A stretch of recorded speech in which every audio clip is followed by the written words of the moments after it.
श्री स्वामी समर्थ सगळ्या स्वामी भक्तांना. तर चला पाहूया स्वामी महाराज तुम्हाला आज काय संदेश, काय संकेत देऊ इच्छितात.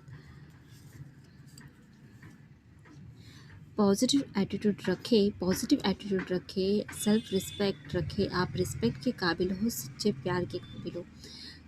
तर self respect most important guys. आपल्या आयुष्यात आपली स्वतःची रिस्पेक्ट आपणच नाही केली तर मग दुसरे कसे करतील. त्यामुळे जर एखाद्यासमोर आपण इतके लाचार होतो की त्यापुढे आपली सेल्फ रिस्पेक्टसुद्धा खराब होते, तर असं काहीच करू नका. ठीक आहे. पॉझिटिव्ह ॲटिट्यूड ठेवा. जर तुम्ही बरोबर मार्गावर आहात तर तुम्हाला कुणाशी घाबरण्याची काय गरज. तुमच्यासोबत स्वयंब्रह्मांड नायक आहेत. जर तुम्ही पॉझिटिव्ह वेवर आहात, तुम्ही राईट वेवर आहात, तुम्ही ट्रू वेवर आहात, तर तुमच्यासोबत स्वयंदेव आहेत.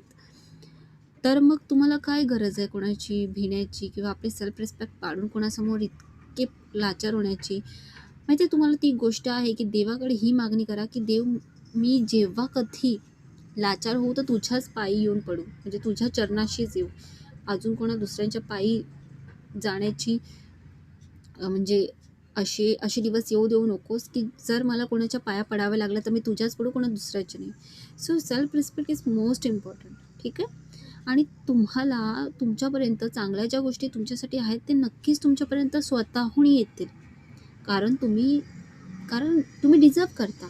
ठीक आहे, म्हणून येतील. तर मग तुम्ही कशाला उगाचच कोणा दुसऱ्यासमोर आपली रिस्पेक्ट घालवता. सगळ्यात पहिला तर हा तुमच्यासाठी संदेश आहे. आणि पॉझिटिव्ह ॲटिट्यूड ठेवा. ॲटिट्यूड असणं गरजेचं आहे. स्वाभिमान असणं गरजेचं आहे, अभिमान नाही. पण स्वाभिमान असायला हवा की नाही. अजून काय, अपने आप को दूसरों से जलने से रोके, दूसरों पर ध्यान ना दे, ईर्ष्या ना करे, दूसरों से बराबरी ना करे.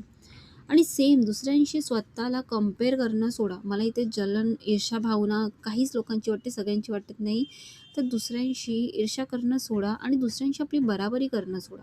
तुम्ही बराबरी करता आणि मग तुम्ही दुसऱ्यांसमोर इतके नतमस्तक होता की तुम्ही तुमची सेल्फ रिस्पेक्ट विसरता. तर असं काहीच करू नका. ठीक आहे.